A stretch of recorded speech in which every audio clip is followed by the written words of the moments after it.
kumusta sa inyong lahat? Ako si Dr.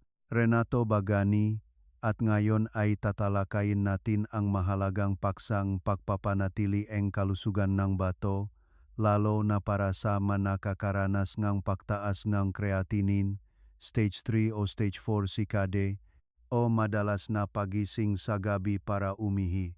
Ang impormasyong ibabahagi ko ay maaaring tunay na magpabago sa direksyon ng inyong kalusugan ng bato.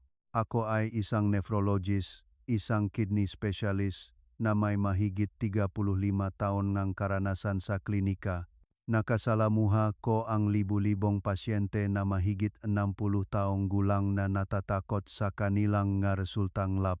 Ang isang bagay na halos walang pinag-usapan, maging ang inyong primary care doctor o ang mapolyeto sa klinika, ay kung gaano kalaki ang epekto ng inyong pang-araw-araw na pagpilian pagkain sa inyong mabato sa cellular level.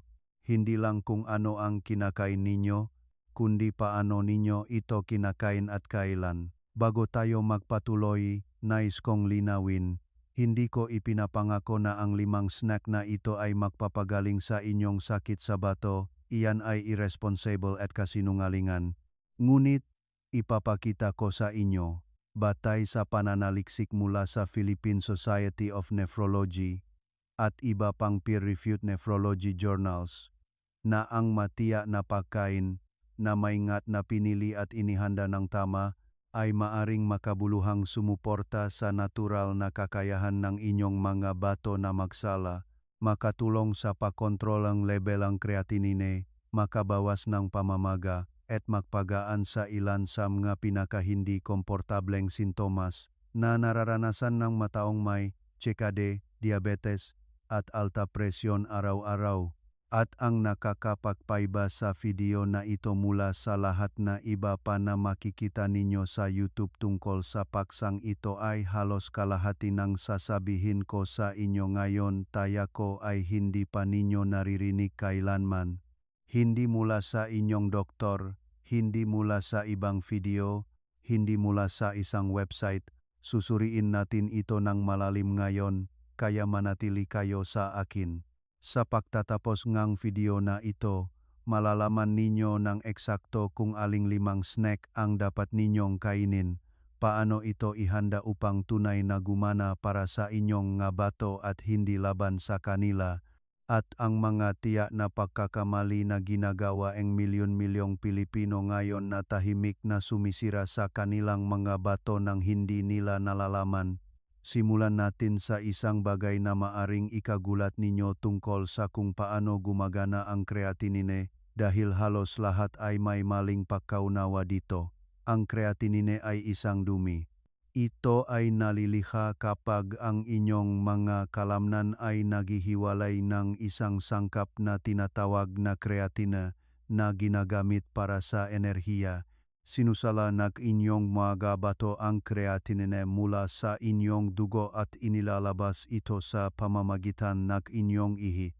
Ngayon, kapag nahihirapan ang mga bato dahil man sa CKD, pinsala na may kaugnayan sa diabetes, o alta presyon na hindi nakontrol sa loob na maraming taon, bumabagal ang pagsasala, dumami ang creatinine. At iyon ang oras na ang inyong lab report ay nagsisimulang magpakita ng mga numero na higit sa 12, 125, 2,0 o mas mataas. Ngunit, narito ang hindi nalalaman ng halos lahat. Maaari ninyong impluensyahan kung gaano karaming creatinine ang nalilikhang inyong katawan at kung gaano kaepektibo ang pagsasalang inyong nga bato sa pamamagitan ng tiyak na pagpipilian sa pagkain. At iyan mismo ang ginagawa ng 5 snack na ito. Bawat isa ay gumagana sa iba't ibang mekanismo. Simulan na natin. Snack number 1, pulang ubas. Ang unang snack sa ating listahan ay ang personal kong inirekomenda sa halos lahat ng pasyente na may CKD na nakikita ko. Ngunit, kapag tinanong ko ang mga pasyente kung kumakain sila nito, halos lahat ay nagsasabi ngang hindi. Pulang ubas. Ngayon, alam ko na ang iniisip ninyo. Doktor, hindi ba masyadong matamis ang ubas? May diabetes ako. Iyan ang isa sa mga pinakakaraniwang alalahanin na naririnig ko at nais kong direktang tugunan ito dahil ang sagot ay mas komplikado kaysa sa iniisip ninyo. Ngunit una, hayaan ninyo akong sabihin sa inyo kung bakit napasama ang pulang ubas sa listahang ito at pagkatapos ay pag-usapan natin ang tanong tungkol sa dami. Ang pulang ubas ay naglalaman ng isang makapangyarihang compound na tinatawag na resveratrol. Marahil ay narinig na ninyo ito sa kontekstong pulang alak, ngunit narito ang hindi sinasabi sa inyong nga komersyal ng alak. Ang resveratrol sa buong pulang ubas ay mas bioavailable, ibig sabihin mas epektibong sinisipsip at ginagamit ng inyong katawan kapag ito ay mula sa aktwal na prutas kaysa sa alkohol. At ang alkohol, tulad ngang alam ninyo, ay isang bagay na hindi kailangan ng inyong mabato. Narito ang agham sa simpleng wika. Ipinakita ng resveratrol sa maraming pag-aral, kabilang ang pananaliksik sa Clinical Journal of the American Society of Nephrology na nakakabawas ng oxidative stress sa tissue ng bato. Ang oxidative stress ay kung ano ang nangyayari kapag ang free radicals, mga unstable molecule, ay sumisira sa mga cell ng inyong mga bato. Sa mga pasyente na may CKD, ang oxidative damage na ito ay bumibilis. At ang ginagawang resveratrol ay kumikilos tulad ng isang cellular shield. Ito ay isang antioxidant, isang anti-inflammatory, at talagang nakakatulong ito na protektahan ang ma-filtration unit ng inyong bato na tinatawag na nephrons mula sa karagdagang pagkasira. Ngunit narito ang bahagi na ganap na nilalaktawan ng karamihan sa mga video sa YouTube. Ang pulang ubas ay mababa rin sa potassium kumpara sa maraming iba pang prutas. Ngayon, para sa inyong nasa stage 3 o stage 4 CKD, kritikal ang pamamahalaang potassium. Ang inyong mga bato, kapag nasira, ay nahihirapan na ilabas ang labis na potassium at ang mataas na potassium ay maaring magdulot ng mapanganib na problema sa ritmo ng puso. Ayon sa dietary guidelines ng National Kidney Foundation, ang pulang ubas ay isa sa mga pagpipilian ng prutas na mas pabor sa bato dahil ang isang karaniwang kalahating tasa ay naglalaman lamang ng humigit kumulang 88 mg ng potassium. Ikumpara iyan sa isang saging na may higit sa 400 mg sa isang prutas at makikita ninyo kung bakit mahalaga ito. Ngayon, paano naman ang alalahanin sa blood sugar? Ito ay mahalaga. Kalahating tasang pulang ubas, humigit kumulang 15 hanggang 20 piraso, ay naglalaman ng humigit kumulang 14 gram carbohydrates. Kung pinamamahalaan ninyo ang type 2 diabetes kasama ang CKD, na napakakaraniwan, tiyak na maaari ninyong isama ang pulang ubas sa inyong dieta. Ngunit ang timing at pagpapares ay napakahalaga. Narito ang isang tip na ibinibigay ko sa aking sariling mga pasyente na halos walang ibang naktuturo. Ipinares ninyo ang inyong ubas sa isang maliit na halagang protina tulad ng ilang tubes ng low sodium na keso o kalahating onsa ng unsalted na kasoy. Pinapabagal ngang protina ang pagsipsip ngang natural na asukal na lubhang binabawasan ang pagtaas ngang blood sugar. May isa pang bagay tungkol sa pulang ubas na talagang nakakagulat sa akin at gusto kong marinig ninyo ito. Ang balat ng pulang ubas ay naglalaman ng flavonoids, partikular na quercetin at anthocyanins. Ang mga compound na ito ay ipinakita sa mga pag-aral sa hayop at maagang pagsubok sa tao na nakakabawas ng proteinuria na siyang protina sa ihi. Ngayon, kung sinabihan kayo na may protina sa inyong ihi o kung napansin ninyo na ang inyong ihi ay mukhang mabula, iyon ay isang senyales na ang inyong nga bato ay naglalabas ng protina na hindi dapat. Nangangahulugan ito na ang filtration barrier ay nakompromiso. Bagaman hindi natin masasabi na ang ubas ay magpapabalik nito ng mag-isa, ang anti-inflammatory effect sa filtration membrane nga bato ay isang tunay na lugar nga aktibong pananaliksik. Paano ito kainin ng tama? Kainin ang pulang ubas ng sariwa, hindi bilang juice at hindi bilang pasas. Inalis ng juice ang fiber at pinapak-concentrated ang asukal. Ang pasas ay napakataas sa potassium, humigit kumulang 750 mg sa bawat quarter cup. Manatili sa sariwa, buong pulang ubas, hugasan ito ng maigi. Imbak sa refrigerator at limitahan ang inyong sarili sa kalahating tasa. Mas mainam sa kalagitnaan ng umaga o hapon kapag hindi kayo kumakain ng walang laman ang tiyan. Isang pagkakamali na palagi kong nakikita. Ang matao ay lumilipat sa berdeng ubas na iniisip na pareho lang sila. Hindi sila pareho mula sa pananawng resveratrol. Ang pula at lila na ubas ay may mas mataas na antas ng kapaki-pakinabang na polyphenols kumpara sa berdeng ubas. Ang kulay ang susi. Snack number 2, puti enge itlog. Sige, gusto kong tanungin kayo. Sinabi na ba sa inyo enge inyong doktor na limitahan ang protina dahil sa inyong mga bato? Kung gayon, itaas ang inyong kamay. O mas mabuti pa, mag-iwan ng komento sa ibaba dahil gusto kong marinig mula sa inyo.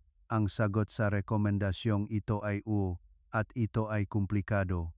At ang pagkamali dito ay maaring makasira pa lalo sa inyong mamabato o maari itong magpabaya sa inyo na mapanganib na kulang sa nutrisyon. Hayaan ninyo akong ipaliwanag. Ang pangalawang snack, at ginagamit ko ang salitang snack ng maluwag dito dahil ang putingang itlog ay napakabisa, ay nilutong putingang itlog, at narito kung bakit ito ay pambihira para sa mga taong may CKD na mahigit 60. Kapag nasira ang inyong mga bato, nahihirapan sila sa pagproseso ng dumi na nagmumula sa metabolismo ng protina. Isa sa mga dumi na iyon ay urea, at ang mataas na urea nitrogen na makikita ninyo sa inyong mga lab bilang bun o blood urea nitrogen ay isang senyales na ang inyong mga bato ay labis na pinagtatrabahuhan ng protina. Ito ang dahilan kung bakit ang lumang rekomendasyon ay upang lubhang bawasan ang lahat ng protina.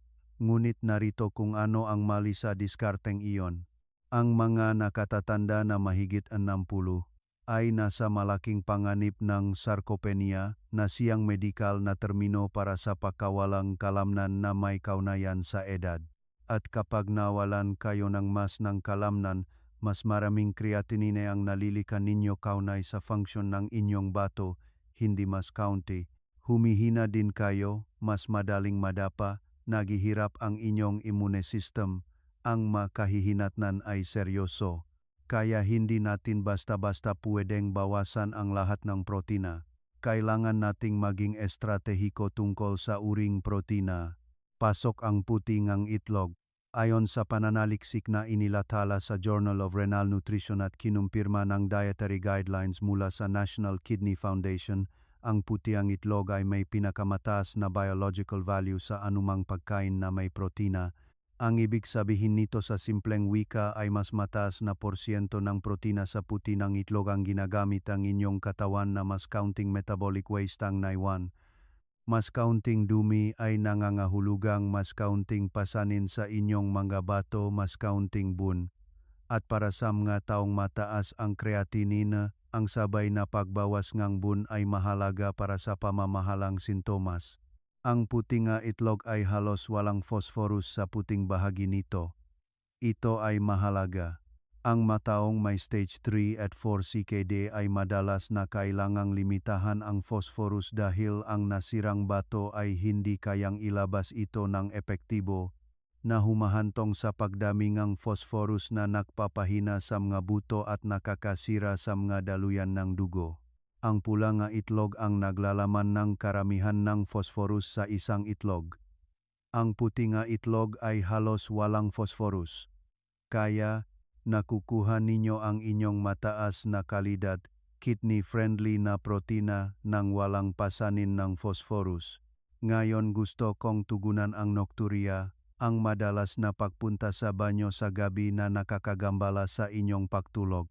Ito ay isang bagay na hindi kailanman ikinakabit ng karamihan sa mga video sa kalusugan ng bato sa pagkonsumo ng protina, ngunit gagawin ko.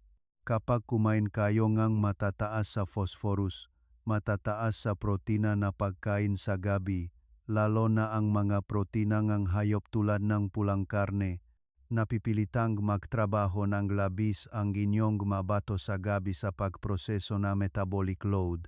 Ito ay nag-ambag sa pagawangang ihi sa gabi. Ang paglipat sa isang light, egg white-based snack sa gabi sa halip na isang mabigat na source ng protina ay maring makatulong na mabawasan ang pasanin sa inyong mga bato sa mga oras ng gabi. Marami sa aking mga pasyente ang nagulat ng pagpapabuti sa kalidad ng pagtulog kapag ginawa nila ang pagbabagong ito. Hindi ito garantisadong solusyon, ngunit ang physiological rationale ay makatuwiran. Narito kung paano ihanda ang putingang itlog bilang snack. I-scramble ang 2 putingang itlog na may kaunting langis ng oliba, walang dagdag na asin. Maaari kayong magdagdag ng sariwang herbs tulad ng chives, parsley o dill para sa lasa. Maaari rin kayong gumawa ng maliit na egg white mug scramble sa microwave sa loob lamang ng 2 minuto. Ang isa pang opsyon ay hard-boiled na itlog at alisin at itapon lamang ang pula, kainin lamang ang puti. Kung gumagamit kayo ng karton egg whites, surin ng maigi ang label. Ang ilang brand ay nagdadagdag ng sodium para sa preservation. Hanapin ang mga produkto na may mas mababa sa 100 mg sodium per serving o mas mabuti pa, basagin ang sariwang itlog. Ang pinakamalaking pagkakamali na ginagawa ng tao sa puting itlog, kumain lamang ng isa paminsan-minsan at iniisip na sapat na ito.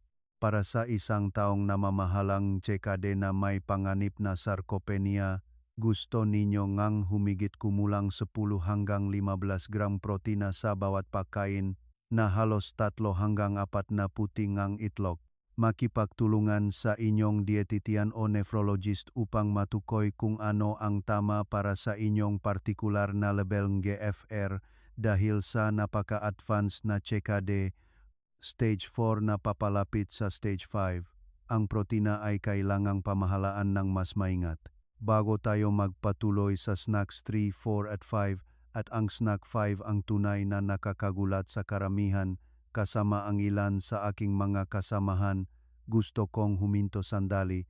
Kung nakatulong sa inyo ang impormasyong ito sa ngayon, kailangan ko ang inyong tulong. Nagsusumikap kami na palakihin ang channel na ito sa 100,000 subscribers upang mas marami pa kaming maabot na mga nakatatandang Pilipino na dumaranas ng sakit sa bato, diabetes, at alta presyon ng walang tamang impormasyon. Kung hindi pa kayo nag-subscribe, mangyaring pindutin ang subscribe button ngayon.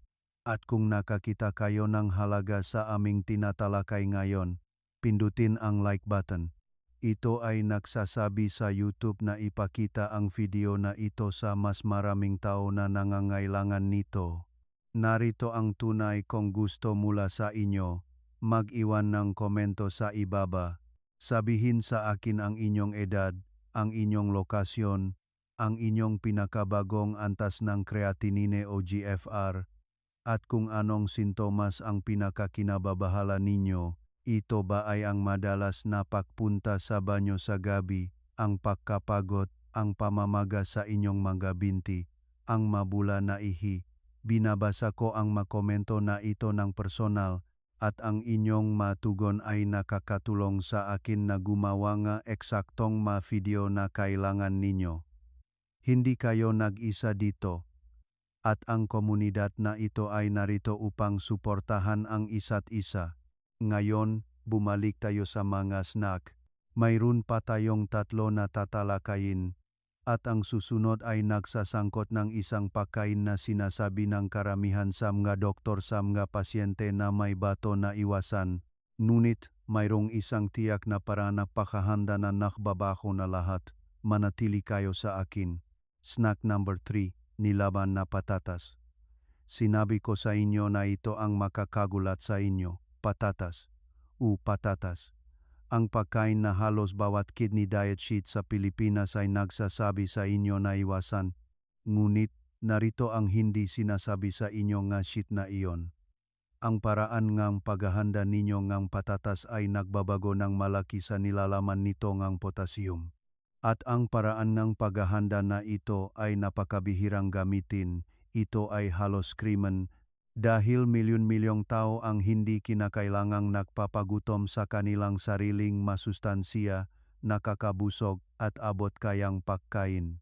Ang teknik ay tinatawag na leaching at ito ay formal na kinilala at pinag-aralan ni McKenzie at mga kasamahan at na-reference sa dietary guidelines mula sa National Kidney Foundation sa lupngam nga dekada. Gayunpaman, halos walang nakakaalam nito maliban sa mga espesyalistang renal dietitian. Narito kung paano ito gumagana. Ang potassium sa gulay ay natutunaw sa tubig. Nangangahulugan iyon na ito ay natutunaw sa tubig. Kapag kumuha kayo ng patatas, balatan ito, hiwain ng manipis, mga 1/4 ng 1 pulgada, at pagkatapos ay ibabad ito sa isang malaking palayok ng maligamgam na tubig ng hindi bababa sa 4 na oras. Palitan ang tubig sa kalagitnaan. Maaari ninyong bawasan ang nilalaman ng potassium ng 30 hanggang 50%. Pagkatapos, patuyuin ito ng ganap, banlawan ng maigi, at lutuin sa sariwa, walang asin na tubig. Ang prosesong ito ay humihilang malaking bahaging potassium mula sa tisyong patatas at papunta sa tubig na itatapon ninyo. Ngayon, maaari ba ninyong bawasan ang potassium sa 0? Hindi. Ang nilabhan na patatas ay mayroon pa ring potassium. Hindi ito isang libreng pass upang kumain ng walang limitasyong patatas. Ngunit binabago nito ang isang mataas na potassium na pagkain sa isang moderate potassium option na maraming stage 3 CKD na pasyente ang maaaring isama sa isang kidney-friendly diet sa ilalim ng gabay ng kanilang nephrologist. Bakit mahalaga ito bilang pagpipilian ng snack? Dahil ang patatas, lalo na kapag inihanda ng simple, ay natural na mababa sa phosphorus at sodium. Nagbibigay silang banayad na pinakmulang nga enerhiyang karbohidrate at kritikal para sa mga nakatatanda, madali silang nguyain, madaling tunawin at nakakabusog sa paran na hindi lamang ang rice cakes at celery sticks. Ang kalidad ng buhay sa isang kidney diet ay mahalaga. Kapag ang matao ay nakakaramdam ng pagkakait, iniwan nila ang kanilang mga diet plan ng ganap at iyan ay mas nakakasama sa kanilang mga bato kaysa sa isang maingat na inihandang patatas. Narito ang isang praktikal na paghahanda ng snack na ibinibigay ko sa aking mga pasyente. Kumuhang 2 maliit na patatas, balatan sila, hiwain sila sa manipis na bilog, ibabad sila tulad ng inilarawan ko, pagkatapos ay pakuluan sila sa sariwang tubig ng walang asin. Kapag naluto na, maaari ninyo silang durugin ng bahagya na may kaunting langis ng oliba at sariwang herbs. Ang rosemary at thyme ay gumagana ng mahusay at isang maliit na pisil ng lemon juice para sa lasa. Maaari kayong gumawang isang batch ng maaga at ilagay sa refrigerator sa loob ng hanggang 3 araw. 1 tasa ang inyong snack. Isang kritikal na pagkakamali. Huwag ay microwave ang patatas na iniisip na pareho lang ito sa pagpapakulo, hindi ito pareho. Ang pag-microwave ay hindi naglalabas ng potassium. Ang potassium ay nananatili sa tissue kapag nag-microwave kayo. Kailangan ninyong gawin ang proseso ng pagbabad at pagpapakulo para gumana ito. Gayun din, at ito ay isang bagay na gusto kong bigyang diin, huwag malinlang sa mga sweet potato health claims. Ang sweet potato ay napakataas sa potassium. Ang isang medium na sweet potato ay may higit sa 500 mg. Maliban kung nilabhan gamit ang parehong paraan, hindi sila isang mas ligtas na pagpipilian kaysa sa puting patatas para sa mga pasyenteng CKD, sa kabilang ang sinasabi ngang maraming pangkalahatang pinakmulan ngang nutrisyon. Ang kidney diet ay iba sa isang pangkalahatang health diet at ang pagsasama ngang dalawa ay nagdudulot ng tunay na pinsala. Snack number 4, cauliflower.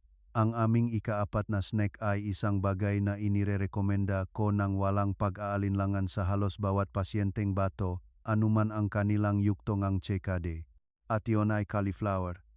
Sariwa, inihaw, o steamed. Ito ay isa sa mga pinaka-kidney-friendly na gulay na umiiral at ang madahilan kung bakit ay mas malalim kaysa sa iniisip ng karamihan. Una, ang mga pangunahing kaalaman. Ang cauliflower ay natural na mababa sa potassium, humigit kumulang 150 mg sa kalahating tasa na napakahusay para sa pamamahalang CKD. Ito ay mababa sa phosphorus. Ito ay mababa sa sodium at ito ay mataas sa vitamin C at folate na parehong mahalaga dahil ang mapasyente ng CKD ay madalas na nagiging kulang sa mga bitamina na natutunaw sa tubig, lalo na kung sila ay nasa dialysis o sumusunod sa napaka-restrictive na dieta. Ayon sa dietary recommendations ng National Kidney Foundation, ang cauliflower ay isa sa mga gulay na malinaw na nakalista bilang pangkalahatang ligtas para sa mga pasyente ng CKD. Ngunit narito kung saan gusto kong maging mas malalim dahil ito ang bahagi na hindi ninyo maririnig kahit saan pa. Ang cauliflower ay nabibilang sa pamilya ang cruciferous vegetables na kinabibilangan din ng broccoli, repolyo at Brussels sprouts.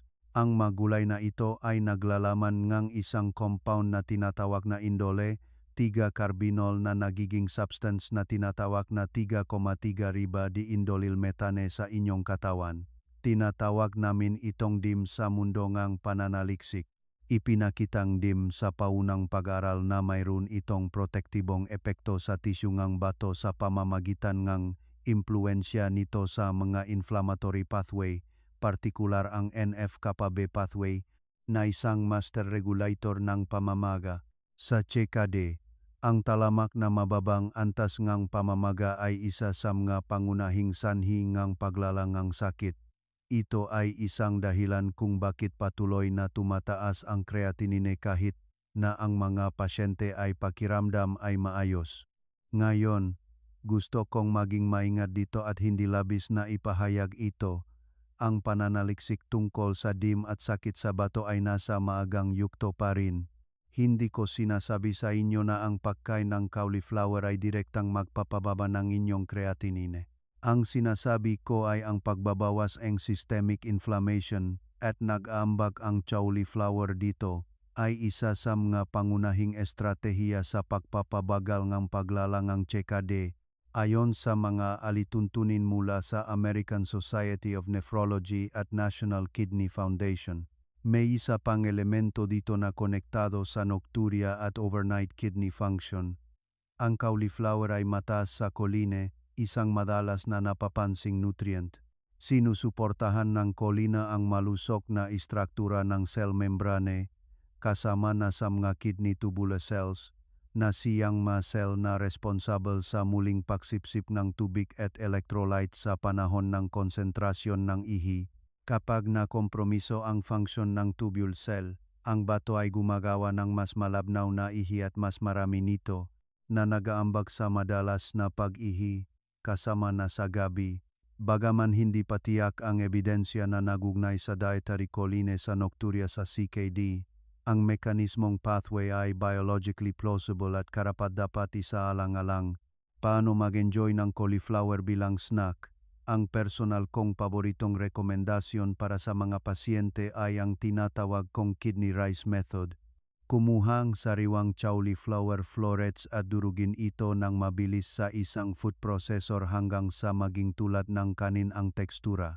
Pagkatapos, ay microwave sa loop ng 2 hanggang 3 minuto nang walang idinagdag na tubig. Maaari ninyo itong timplahan ng sariwang herbs, parsley, cilantro, dill, isang pisil ng lemon at kaunting langis ng oliba. Ito ay mainit, nakakabusog at tunay na kasiyasiya bilang isang snack sa pagitan ng mga pagkain.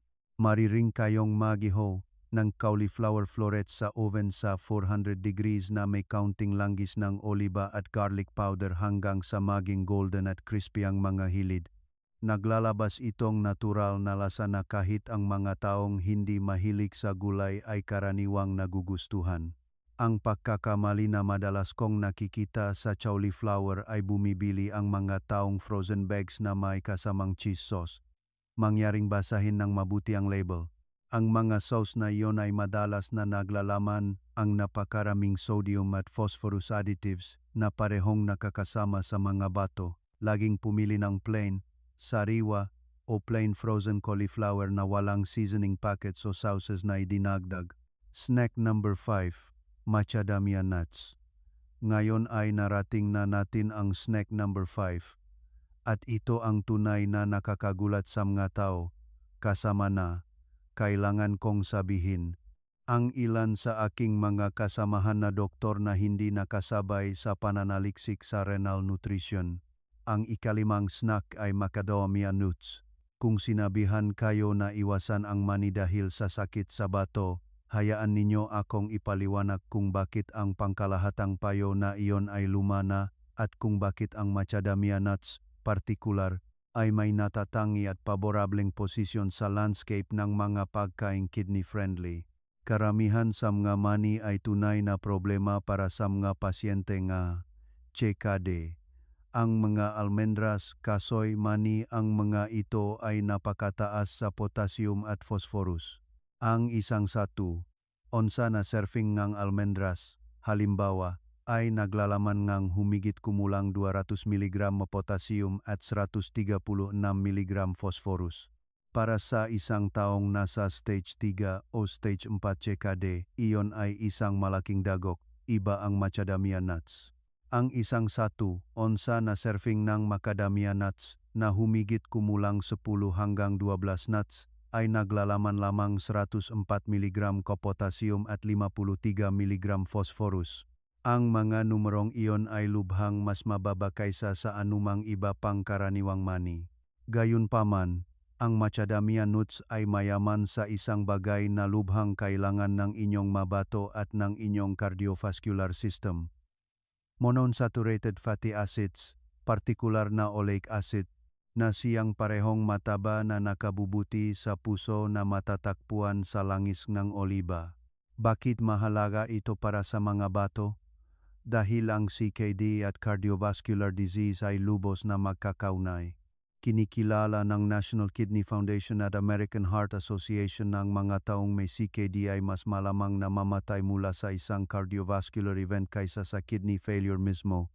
Ang talamak na pamamaga at oxidative stress na sumisira sa mga bato ay sumisira din sa mga daluyan ng dugo.